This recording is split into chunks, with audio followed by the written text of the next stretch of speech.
School has the absolute most interesting people I've ever met, some good and others bad. These are the type of kids I encountered in high school. We begin with the CEOs of Down Bad, and we've all known somebody or have been in a simp phase. But some guys are just that down bad to the point where they'll put up their own dignity for a chance for some cooch, and it gets ugly real quick. These people put Mordecai to shame. I remember this one kid, we'll call him Billy, and he liked this girl, Jessica. So on every Valentine's Day, starting from the 10th grade, he would buy her a box of chocolate, and you want to know what happened next? She would always throw them away in the garbage as she walked away with her friend group. At what point don't you take the L and walk away? You're not going to find any love-chasing thoughts. And sipping only gets worse when there are more dudes than girls going to the same school. My high school was a majority male school, and by majority I mean you would have a better chance of finding the Krabby Patty secret formula than finding a girl here. And when they were around, guys would do absolutely anything to try to be with them. They would follow them around, they would like every post, and some guys even held competitions with one another to see who could get closer or with one of the girls. And you know what they got? Absolutely nothing. Don't do this, guys. Don't be a brock. You could only love someone once you respect yourself.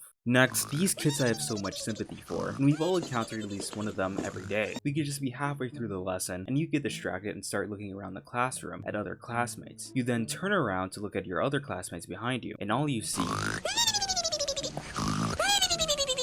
and sleepers will sleep on anything from chairs to school lunch tables to even computer storage carts. Some of them sleep more than Garfield, and I feel bad for them because some people have to wake up really early in the morning in order to come to school on time. Some got other responsibilities, or the fact that they have insomnia and can't sleep at night, like I did most of the time. But teachers always make snarky remarks like, "You need to stop playing video games and get some sleep." But wait, we're not going to talk about the boring lecture, the worksheet spam, and the ambiance of the classroom that could knock anyone out better than Mike Tyson. I don't blame anyone who accidentally falls asleep in class. Now we have the more questionable types of kids. Now, there's nothing wrong with anime. I remember back in high school, it was the talk of the town in the cafeteria whenever a new Dragon Ball Super episode came out between me and my friends. But some kids like to take things a bit further, showing up to school with Naruto headbands, doing JoJo poses, cat ears, tails, practicing all moves from the Rasengan to the Kamehameha. And all of this is harmless. But then we have the kids that take anime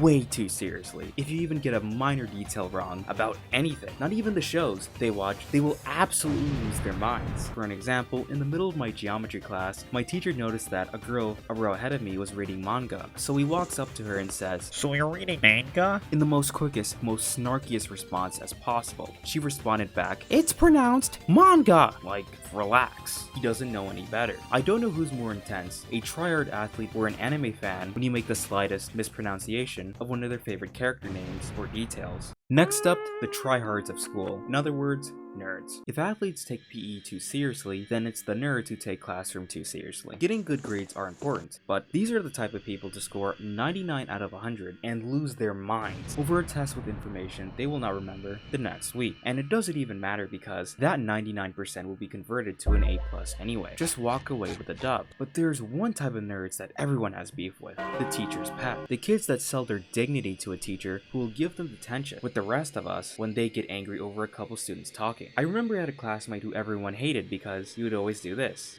Miss Penny, you forgot to collect the homework. And he would always do this at the end of every class, just to screw everyone over with like 5 minutes remaining left. And the question everyone has is, what are you getting out of it? You expect that they're getting something out of this good, but no, absolutely nothing. These are the most questionable kids on this list. Now we have the polar opposites of the nerds. You could always find the athletes hanging out with their team, talking about their favorite sports, their favorite players, or the current game they're going to play today. And most are fine, cool people. However, we then have the unbearable athletes, and you know who I'm talking about, the tryhard PE athletes. There are 3 things in the world that suck the fun out of everything: Walmart, Georgia, and tryhard athletes in PE, as they do their best impression of the drill sergeant in SpongeBob. Like in my gym class, we used to play cricket, and these guys absolutely lose their minds if somebody missed the ball. Like, relax, it's just high school, not the NBA finals. And I know they have a competitive spirit, but nobody wants to be a tryhard at 7:30 a.m. in the morning when you just got to school and you're just so tired.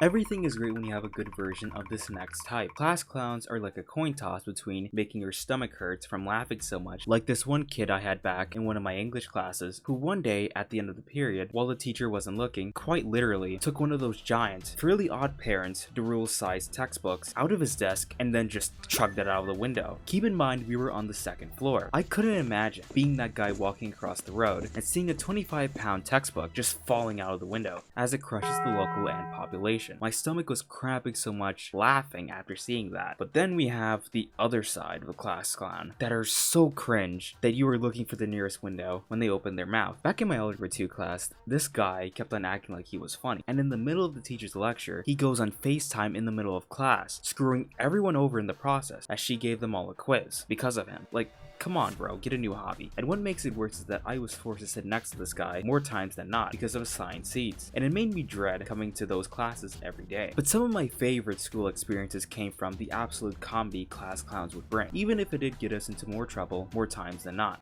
Now we have definitely the least obnoxious people. You could be entering a packed hallway, and you could already tell who's at the end of the hallway because of how loud they are. These kids could put loud word to shame with how loud they can be. You could always find them walking in big packs, mostly girls, but also could be guys as well, with their Starbucks, Takis, Cheetos, you name it, as they attempt to break the sound barrier with every word. And the worst part about loud kids is when they start to scream. It could just be a chill day and you're going about your business. Then all of a sudden, your heart breaks out of your chest because one of the loud kids got startled. I thank you for the anxiety it caused. It goes really well with the drowsiness of having to come here at 7:30 a.m. These kids go by many names: Hypebeast, sneaker rats, whatever you want to call them. I understand the love for brands, but making it your entire personality is terrible. They just come in second place right behind loud people with how annoying they can be. I remember back in 10th grade, there was always this guy who used to wear Supreme shirts every day. Every single time he passed by me, he was like, "You see my Supreme shirt? Yo, look at my Supreme shirt. You like my Supreme shirt? Can you let me go now?" Or there's the time when it was during the state test, and I came in with new sneakers for both of those days, just to feel fresh while taking the test, and the sneaker rats ahead of me nearly had a meltdown as their eyes caught my shoes. But you could usually find these kids with the other hype beast in the cafeteria, flexing their new clothes that were totally not bought by their parents. But I mean, as long as they're not holding you hostage to talk to you about their newest pair of Jordans, then I guess it's fine. Warning, caution ahead, this might be the most